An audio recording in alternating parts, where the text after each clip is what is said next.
భారతదేశంలో రాజ్యాంగం ఒకే రాజ్యాంగం ఉంది. ఆ రాజ్యాంగంలో ఎలక్షన్లు అనేటివి నిష్పక్షపాతంగా జరగాలంటే ఎలక్షన్ కమిషన్కు కొన్ని పవర్స్ ఇచ్చారు. స్వతంత్రంగా వ్యవహరించడానికి, సజావుగా ఎన్నికలు జరగడానికి ఒక నిబంధనావళి రూపొందించారు. ఎందుకంటే ప్రపంచంలో ఈ ప్రజాస్వామ్య దేశం పెద్ద దేశం అనేది ప్రజలతో ఎన్నుకోబడింది కనుక ప్రజలకు స్వేచ్ఛగా ఉండేటట్లు అవకాశం ఉంది. కానీ ఈరోజు రాష్ట్రంలో చూస్తే ఎలక్షన్ నోటిఫికేషన్ ఇవ్వగానే అంత అడ్మినిస్ట్రేషన్ అంతా పోలీస్ కావచ్చు, రెవెన్యూ కావచ్చు, టోటల్ అడ్మినిస్ట్రేషన్ ఎక్సైజ్ కావచ్చు, అన్నీ కూడా ఎలక్షన్ కమిషన్ అండర్కి వెళ్ళిపోతాయి, వాళ్ళ కంట్రోల్కి వెళ్ళిపోతుంది. పోలీసు కానీ ఏ డిపార్ట్మెంట్ అయినా డిస్ట్రిక్ట్ ఎలక్షన్ ఆఫీసర్ కానీ అటు రాష్ట్రంలో స్టేట్ ఎలక్షన్ కమిషన్ కానీ వీళ్ళ హ్యాండ్ ఓవర్లో పనిచేయాలి. కానీ ఎక్కడ కూడా స్టేట్లో కానీ రాష్ట్రంలో కానీ ఇక్కడ జిల్లాలో కానీ ఆ పరిస్థితి కనిపిస్తలేదు, నామమాత్రంగా అనిపిస్తూ ఉంది.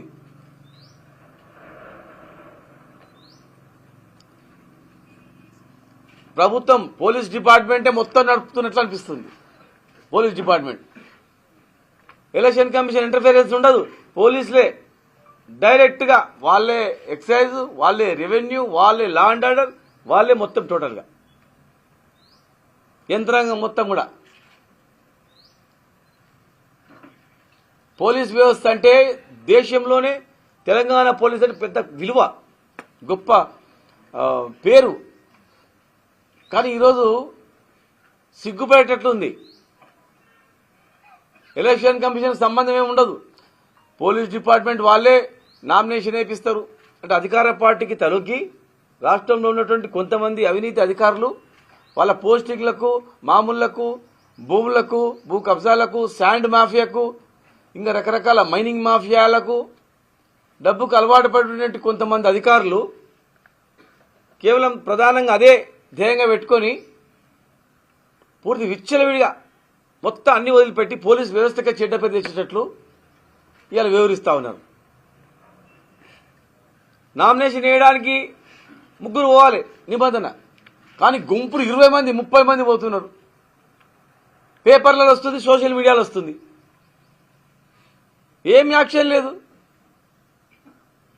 అదే బీఆర్ఎస్ అంటే 3 పోవాలని లాంగ్వేజే డిఫరెంట్గా మాట్లాడడం, వాళ్ళ ముందర గ్రేట్ అనేట్లు మీరు అందరూ పోండి అని చెప్పడం, ఇది ఎక్కడిది? నామినేషన్ విత్డ్రాల్లో కూడా వాళ్ళు ఇన్వాల్వ్ అవుతున్నారు. నువ్వు విత్డ్రా కావాలని చెప్పని సపోర్ట్ చేయాలని చెప్పి చెప్తున్నారు. మీరు సపోర్ట్ చేయాలా, ఏం బిజినెస్ మాకు తెలుసు కదా, తర్వాత కష్టాలు వస్తాయని చెప్పి. ఇంట్లో ఎవరైనా అధికారి ఉంటే నువ్వు ఎట్లా ఉద్యోగం చేస్తావు, నీ కొడుకు అక్కడ తిరుగుతారు ఇక్కడ తిరుగుతారని చెప్తా ఉన్నారు. పోలీసే వ్యవస్థ నడుపుతా ఉంది టోటల్గా. ఒరే ఉన్నతాధికారులకు కూడా మరి భయపడుతుండ్రా? మరి ఉన్నతాధికారులది ఏమవుతుందో తెలియని పరిస్థితి ఉంది ఈరోజు రాష్ట్రంలో. విచ్చలవిడిగా వీళ్ళ ఒత్తిడి తట్టుకోలేక ఆత్మహత్యలు చేసుకుంటున్నారు. ఒక వికలాంగుని ఆత్మకూరులో బండితోనే గుద్దిండు లబ్బడాయన ఎస్టీ. ఒక వికలాంగుడు 3 పైల బండిలో వెళ్తున్నా కూడా ఆయనను గుద్దడము, వీళ్ళ ఒత్తిడికి తట్టుకోలేక ఇంకో ఎస్టీ చనిపోవడము, కిడ్నాప్ చేసి పారిపోవడము. ముఖ్యమంత్రి గారు జిల్లాలోనే ఇట్లా జరుగుతుందంటే ఇక రాష్ట్రంలో ఏం పరిస్థితి ఉంటుంది? ఆదర్శంగా ఉండాలి, ఇక్కడ లా అండ్ ఆర్డర్ కంట్రోల్ చేస్తూ నడిపియాల. మరి ఇక్కడ ఉన్నటువంటి అధికారుల అతి ఉత్సాహమా లేకపోతే లైనా అర్థం కాని పరిస్థితి ఉంది. సామాన్యులు బయట స్వేచ్ఛగా ఓటేయలేని పరిస్థితి ఉంది. మేము నిష్పక్షపాతంగా వ్యవహరించాలని చెప్పినాం. గత 10 ఏళ్లలో కూడా ఇట్లా జరగలే. విత్డ్రాల్ చేయించడము, లేకపోతే దగ్గరుండి కొంతమంది అయితే ఇట్లా మెయిన్ రోడ్ కాడ జీప్ ఆగుతుంది, ఇంకా లోపల వంచుకోపోండి అని డబ్బులు వంచడం. ఇంకా కొంతమంది ఒక దగ్గర గస్తీ ఉంటున్నారు, మందు వంచుకోపోండి అని చెప్పడం, మేము ఉంటామని. సోషల్ మీడియాలో ఎవరు షూట్ చేస్తే వాడిని కొట్టిరు. బలరాం నాయక్ సోషల్ మీడియాలో పెడతా అని చెప్తే పోలీసు వాళ్ళు చేసిన దాన్ని ఆయన బండితనం గురించి చిత్రహింసలు గుర్తు చేస్తాడు.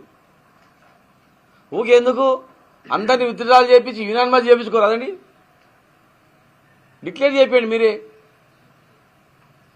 అసలు భక్షకులైతే ఎట్లా, వ్యవస్థ ఎట్లా?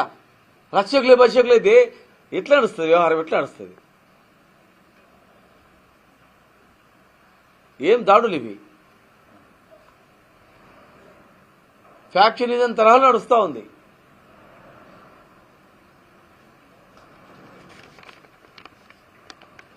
ఎలక్షన్ అధికారులకు ఫోన్ చేస్తే వాళ్ళకి అసలు మాకు సంబంధం ఏం లేదు, పోలీస్ చేస్తుంది అనే రీతిలో ఉందంట.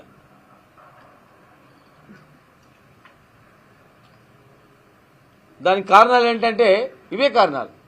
వాళ్ళ బ్యాక్ డ్రాప్ ఏంటంటే పోస్టింగ్ వచ్చిండ్రు, హైయెస్ట్ మైనింగ్లో మరి వాటాలు, శాండ్లో వాటాలు, భూములలో వాటాలు, రెగ్యులర్ మామూలు, వైన్ షాపులు, కళ్ళు దుకాణాలు వసూలు చేయడము, రకరకాలుగా చేయడము, వైన్ షాప్లో వాళ్ళకి బెదిరించి ఉద్ధరియాలని చెప్పడము, లేకపోతే దుకాణం ఉండదని బెదిరియడము, ఇలాంటివి నడుస్తూ ఉన్నాయి. అది కూడా పేదవాళ్ళ పట్ల ఎక్కువ చేస్తూ ఉన్నారు. మరి పనికిరారా వీళ్ళు రాజకీయంగా? వద్దనే ఏం దాడులు ఇది? మేము ప్రజాస్వామ్యబద్ధంగా నడపండి అని చెప్తున్నాం, సమానంగా చూడండి అని చెప్తున్నాం. మేము మా వాళ్ళు తప్పు చేస్తే మీరు శిక్షించండి, కానీ ఏకపక్షంగా ఇవాళ ఎట్లుందంటే రాష్ట్రంలో అందరు ఏకమైనరు. బీఆర్ఎస్ఏ లేదన్నారు కదా, బీఆర్ఎస్ఏ లేదన్నప్పుడు ఎందుకంత భయం? బీఆర్ఎస్ఏ లేదని మీరు అన్నప్పుడు అందరు ఐక్యం కావాల్సిన అవసరం ఏంటి? ఇంత భయం పడాల్సిన అవసరం ఏముంది? ఫ్రీగా వదిలిపెడితే మరి ఓట్లేసి మీరే వస్తారు కదా, పార్టీ లేనప్పుడు. అందరూ జాతీయ స్థాయిలో ఉన్న కొట్లాడుకొని ఇక్కడ అందరూ ఐక్యమైపోయి ఒక్కరిని ఎదుర్కోలేక